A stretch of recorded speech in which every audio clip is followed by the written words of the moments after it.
нашето омилено време и место за едукација. Доколку прв пат ме сретнуваш, јас сум Ивана, која што сум ароматерапевт и советник за хомеопатија. Со хомеопатија се занимавам веќе 10-та година, а со ароматерапија веќе 4-та година. Мојата прва професија беше професор по математика. Меѓутоа никогаш не работев таа професија. Освен додека студирав, додека бев студентка, давав приватни часови по математика, меѓутоа после тоа заминав за Америка и не работев таа професија. Чисто онака да појасна малку која сум, да знаеш со кои си имаш работа. А денес ќе зборуваме за едно интересно лекче. Меѓутоа, пред да почнам да зборам за тоа лекче, ќе почекам да се вклучите тука заедно со мене. И ќе го најавам, ќе зборувам сега следно, оно што е моментално. Здраво, Марија, добро вечер. Додека почекам да се вклучат и останатите, ќе спомнам што е она актуелно кај мене моментално. Тоа е менторството за хомеопатија. Ова е за сите оние кои што веќе ја користат хомеопатија, позната им е и би сакале да работат со акутни состојби, исто како мене. И тоа е едно менторство кое што ќе се одвива 6 месеци. Доколку сметаш дека ова е за тебе, би сакало да го работиш, слободно пиши ми за повеќе детали. И следно што сакам да го напоменам, да не го забравиме, сетот, хомеопатскиот сет со 12 основни, јас велам, лекчиња, кои што секој дом според мене треба да ги има, затоа што може 80% од акутните состојби да ви помогнат, па ја би рекла може и 90% од оние секојдневни акутни состојби што може да се случат. Денес ќе зборувам за едно интересно лекче.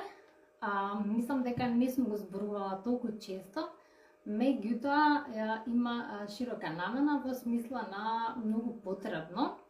Кога станува збор на кога имаат стомачен вирус, поточно кога имаме губење на течности, без разлика тоа дали е диарија, дали е стомачен вирус, дали е губење на крв, може да помогне исто така после пораѓај и така натаму.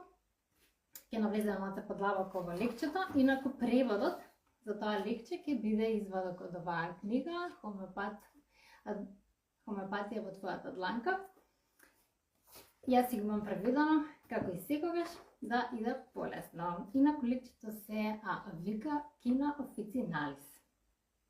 Ова е именно и првото лекче кое што таткото на хомеопатија, доктор Самуел Ханемен, го има пронајдено, го има тестирано, го има откриено и има помогнато на многу луѓе, а ги има спасено од маларија. Времето тогаш многу луѓето умирале од маларија. И таткото на хомеопатија, Ханемен, го има пронајдено, ова е првото лекче што го има пронајдено и после тоа почнува да се развива гранката хомеопатија. Меѓутоа ова е тоа прво лекче што е најдено. Да видиме корисно за исцрпеност. Значи слабост поради обилни исцедоци или губење на витални течности, овој лек делува на крвта и помага да се подобри циркулацијата.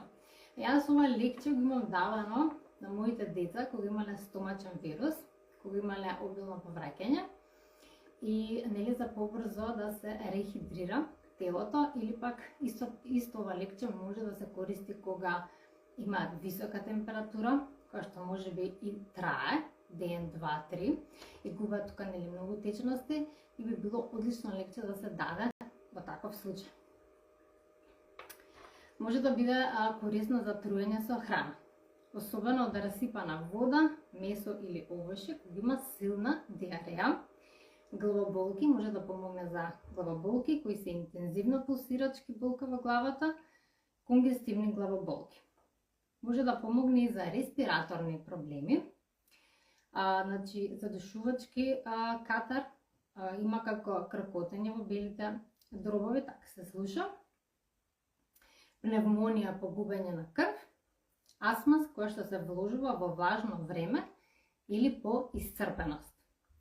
Желудник, значи гасови и надуеност, лошо варење, болки од газови по операција, но без олеснување по испуштање гасови.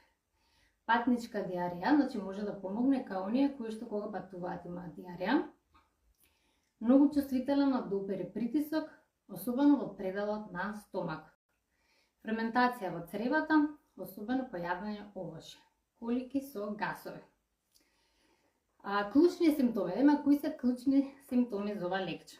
Значи исцрпеност и слабост поради губење на витални течности, крварење вклучувајќи и носно крварење, слаба циркулација, главоболки, значи пулсирачка болка, чувство како мозокот да плива во черепот, бледо лице, потонати очи, темни кругови околу очите, безболна диареја, може да има изуење во ушите, болки од гасови по операција. Значи ова лекче може многу да помогне, посебно као оние по операција кога имаат гасови, надуеност, меѓутоа потригнување не помага. Симптомите се појавуваат периодично.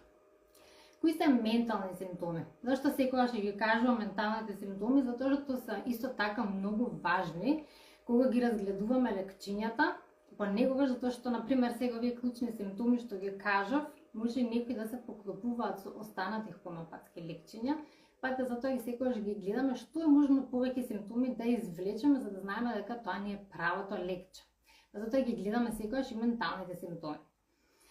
Значи ментални симптоми: раздразливост, чувствителност на допир, поголема ментална јасност навечер, лесно се вознемирува. Настани кои ги предизвикале симптомите. Кои се можни настани? Губење на течности, губење на крв, труење со храна. Се влошува најмал допир, доколку се носи тесна облека, губење на витални течности, после јадење или нечиста вода. А се подобрува со кога се носи широка облека, значи не облека која што ќе се чувствува тесно на телото. Значи вака во кратки црти да кажеме, значи кога би било најкорисно? Најкорисно кога би имале од најголема корист да го користите ова лекче, значи опоравување по грип, инфекција или вирус, по пораѓај или доење, затоа што при доење се губат многу течности и доста хомеопати го препорачуваат, посебно во почетокот на доењето, да се зема од време на време, да се дозира за да се рехидрира телото на мајката. После диареја или повраќање, слабост, ако се чувствува слабост по обилна менструација, исто така може да помогне ова лекче, надуено со многу гасови и исцрпеност по долготрајна болест. Доколку некој бил болен подолг период, тогаш и се чувствува исцрпено после тоа, ова лекче може многу да помогне за побрзо да закрепне. И тоа се, мислам, не е предолгите оние лекциња како што дала по 2-3 листа да читам и една страница, меѓутоа многу корисно и многу важно да го знаете. Како што напоменав на почетокот, јас ова лекција секогаш го давам, посебно кога имаат стомачен вирус, значи кога имаат или диареја или повраќање, кога знам дека изгубила многу течности и знаете дека дехидрацијата е животно загрижувачка, значи мора да многу да внимавате на тоа, значи нели тука се даваат и електролити, меѓутоа доколку се сомневате дека може би сте дехидрирани или вашето дете, значи тоа си бара обавезно да бидат прегледани, затоа што нели може би било потребна инфузија. Меѓутоа, јас секогаш кога гледам кога има, например, стомачен вирус, веќе следниот ден или истиот ден вечерта, кога гледам дека се смирува повраќањето и диарејата, тогаш го давам чисто да се рехидрира побрзо телото и следниот ден повторно дозирам.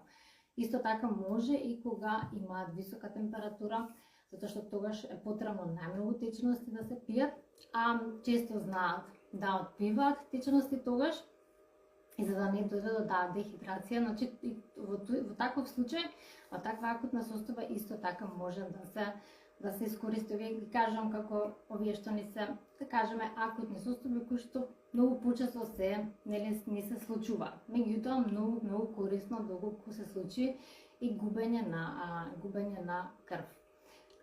Тоа е што денеска имав спремено за вас. Доколку има некое прашање, можете слободно да ме пишете, би сакала да ви одговорам. А додека чекам, ако има некој прашање за да напишете, она што сакам да го кажам, баш пред некој ден имав прашање за хомеопатско лекче кога се дава за температура, колку брзо може да очекува резултати. И сега, кога има температура, тоа е пред се многу индивидуално, нели? Зависи од тоа со што моментално, нели, се бори телото и секој организам е различен. Оно што јас сум го видела од моје искуство, кога дозираме хомеопатско лекче, значи може да биде да се симне температурата после дозирањето на хомеопатското лекче 15-20 минути, сат, 2 или 3 часа. Понекогаш може само и да се намали, меѓутоа не целосно да исчезне температурата, па потоа повторно да се зголеми, па се дозира од лекчето, па нели па се намалува, значи во зависност од тоа колку има потреба и телото да се избори. Ова го кажам затоа што кога имаме температура, да не се плашите затоа што тоа е всушност организмот, тоа значи дека имунитетот се бори со таа инфекција, нели, која што сака да се избори самото тело. Че температурата не е таа толку многу лоша и ние сакаме буквално да заврши во рок од 15-20 минути и да биде тоа. Значи нека се избори малку телото затоа што така и се стекнува имунитет. Меѓутоа тоа е моје искуство, значи кај сите е различно. Јас сум го видела тоа и кај моите деца. Некогаш стварно се симнува одма температурата и не се враќа повеќе, меѓутоа некогаш знае да се намалува или пак да се намали скроз, па после неколку часа повторно да дојде.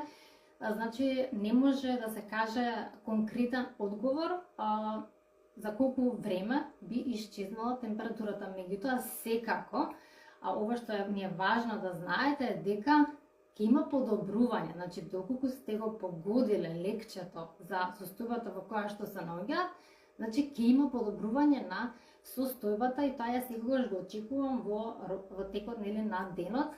После 3 до 4 дозирања ја веќе очекувам да видам барем мало подобрување, затоа да ми биде знак дека сум го одбрала лекчето, нели, за да знам дали ја продолжам да дозирам со истото.